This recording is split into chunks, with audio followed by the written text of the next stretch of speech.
بھارتی سرحدی قوانین میں نرمی، اڈانی گروپ کے لیے خصوصی رعایت یا قومی سلامتی پر سمجھوتا۔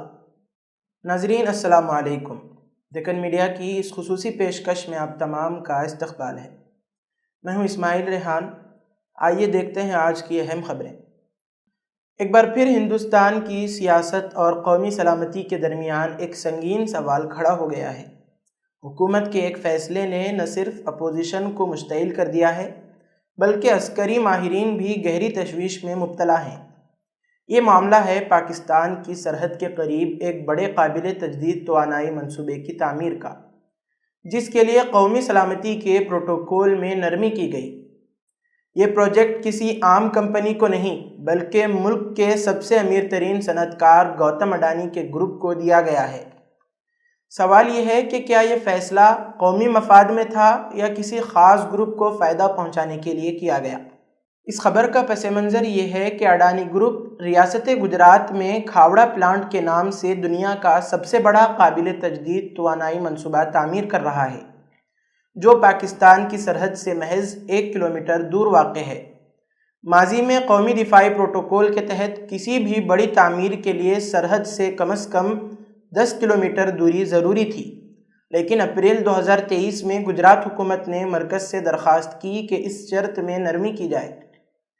حیرت کی بات یہ ہے کہ 21 اپریل 2023 کو دلی میں ایک خفیہ اجلاس ہوا، جہاں فوجی حکام نے اس منصوبے پر شدید تحفظات کا اظہار کیا۔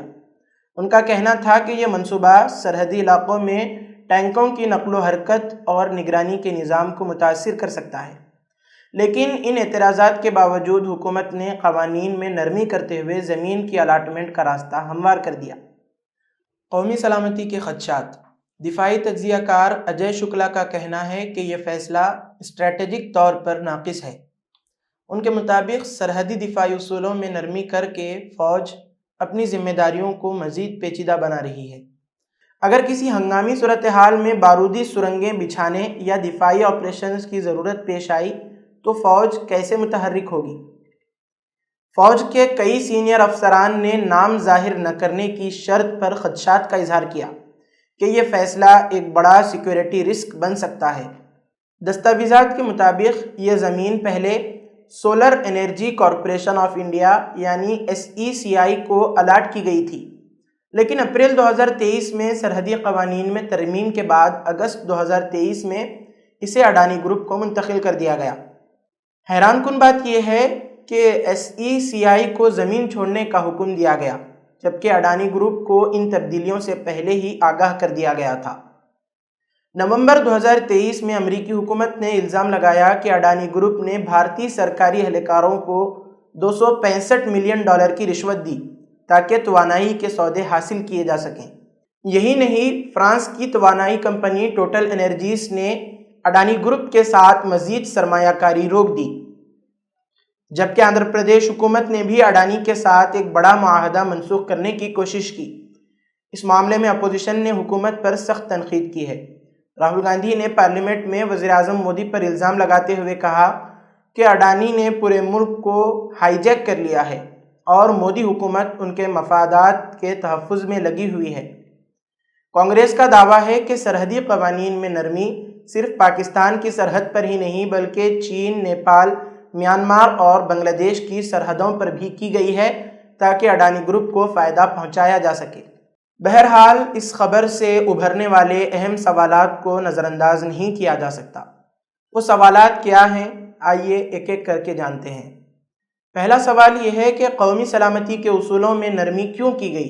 کیا یہ واقعی قابل تجدید توانائی کے فروغ کے لیے تھا یا مخصوص کاروباری مفادات کے لیے؟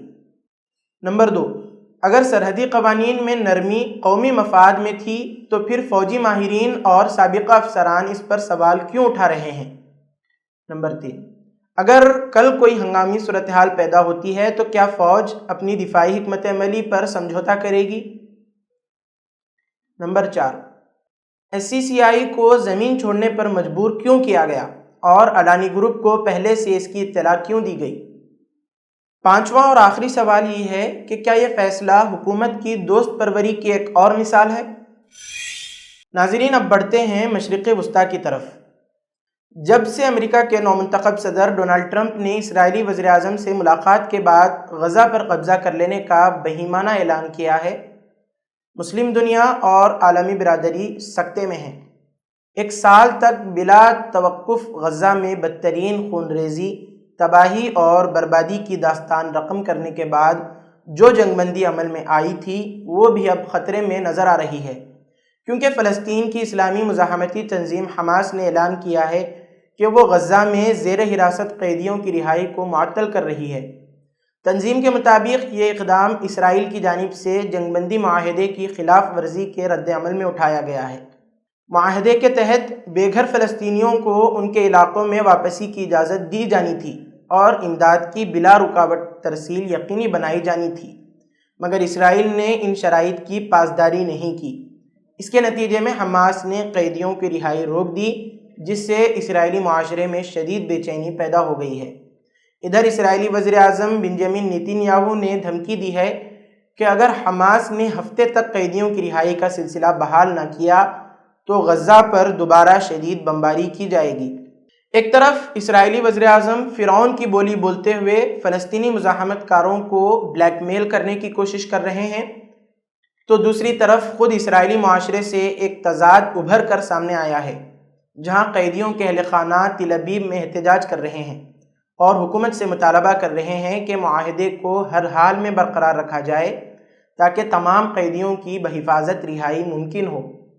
تاہم اسرائیلی حکومت کے اندر ایسے عناصر بھی موجود ہیں جو جنگ بندی کے مخالف ہیں اور چاہتے ہیں کہ غزہ میں جنگ اس وقت تک جاری رہے جب تک حماس کا مکمل خاتمہ نہ ہو جائے۔ ایک اہم تبدیلی میں اردن کے شاہ عبداللہ نے واشنگٹن میں امریکی صدر ڈونلڈ ٹرمپ سے ملاقات کی۔ ٹرمپ کے غزہ منصوبے کے اعلان اور اہل غزہ کو اردن میں بسانے کے منصوبے کے مد نظر اس ملاقات کی کافی اہمیت ہے، لیکن اردن کے بادشاہ کی باڈی لینگویج اور ان کے نرم لب و لہجے کو دیکھنے سے نہیں لگتا کہ وہ فلسطینی کاز کی حمایت میں کوئی منصفانہ اور جرأت مندانہ موقف اختیار کریں گے۔ خیال رہے کہ امریکی صدر ڈونلڈ ٹرمپ کے حالیہ بیانات نے صورتحال کو مزید دھماکہ خیز بنا دیا ہے۔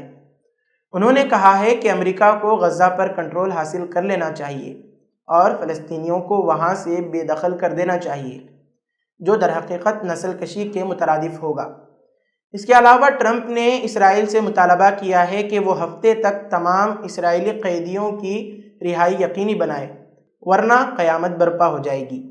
ان کے اس بیان نے عالمی سطح پر تشویش کو جنم دیا ہے اور خطے میں مزید کشیدگی کے خطرات پیدا کر دیے ہیں۔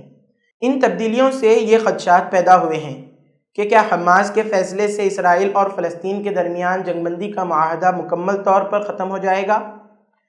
اگر اسرائیل نے دوبارہ بمباری شروع کی تو خطے میں اس کے کیا اثرات ہوں گے؟ اسرائیلی معاشرے کے اندرونی اختلافات کیا کسی بڑی سیاسی تبدیلی کا پیش خیمہ بن سکتے ہیں؟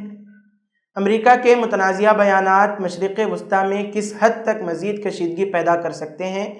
اور سب سے اہم یہ ہے کہ آیا عالمی برادری اس بحران کو روکنے میں کیا کردار ادا کر سکتی ہے؟ یہ وہ نکات ہیں جن پر آنے والے دنوں میں دنیا کی نظریں جمی رہیں گی۔